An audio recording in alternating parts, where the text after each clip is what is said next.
Bonjour à tous, c'est l'heure de notre quintet flash direction l'hippodrome de Fontainebleau ce jeudi. À l'occasion du prix de la Seine-et-Marne, on va évoluer sur 1200 mètres, un tracé rectiligne qui devrait logiquement avantager les bons numéros dans les salles, surtout avec un terrain souple. Attention, c'est un risque, parfois l'extérieur peut mener la vie dure à ceux qui sont contre la lice. Moi, j'ai parié sur les plus petits numéros dans cette épreuve.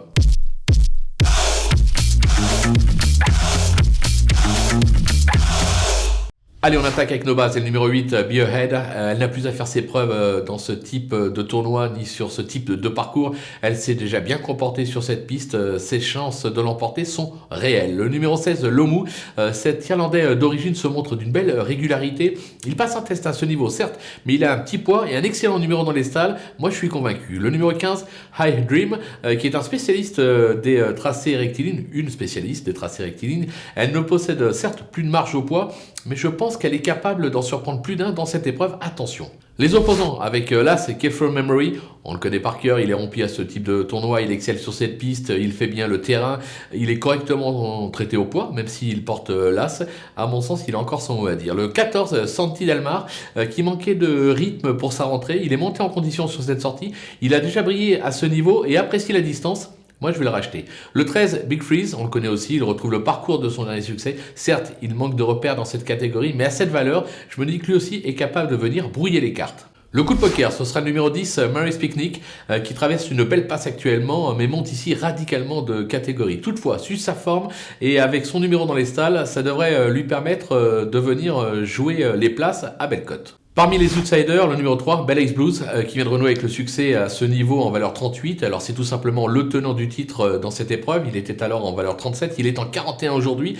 Donc c'est pour ça, il a un peu moins de marge. Son entourage dit qu'il a une nouvelle fois visé ça. Moi, je me dis qu'à 41 de valeur, ça va être plus compliqué pour la victoire, raison pour laquelle je le mets dans les outsiders. Le numéro 5, King Rub, qui a déjà brillé à ce niveau sur ce type de parcours, mais qui reste assez inconstant dans ses performances. Il vient de s'illustrer à réclamer, il remonte de catégorie, mais il a déjà fait ses preuves, pourquoi pas. Le numéro 9, Red 50, qui tarde à répondre véritablement aux attentes, mais qui aura pour elle d'apprécier tout particulièrement le tracé de Fontainebleau. Maintenant, elle a hérité du 15 dans les stalles, raison pour laquelle j'ai mis un peu plus bas dans ma sélection. Le 4, Flying Candy, qui a brillé sur ce type de parcours et à ce niveau à Chantilly et à Deauville, mais qui a toujours échoué sur cette piste, raison pour laquelle je la mets vraiment plus bas dans ma sélection. Et enfin le 2, King Gold, qui a gagné un sprint à Chantilly en valeur 37, il est aujourd'hui en valeur 41. Il va découvrir le tracé. Il a été supplémenté pour l'occasion, donc normalement c'est pas pour rien.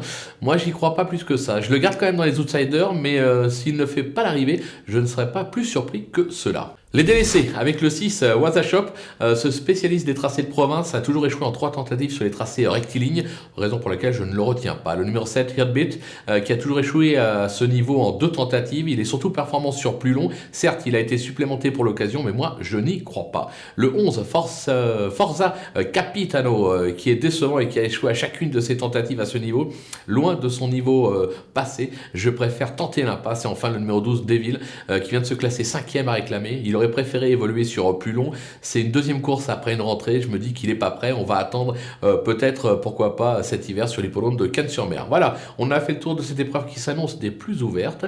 On va se quitter avec ma sélection et mes conseils de jeu. À vous de jouer.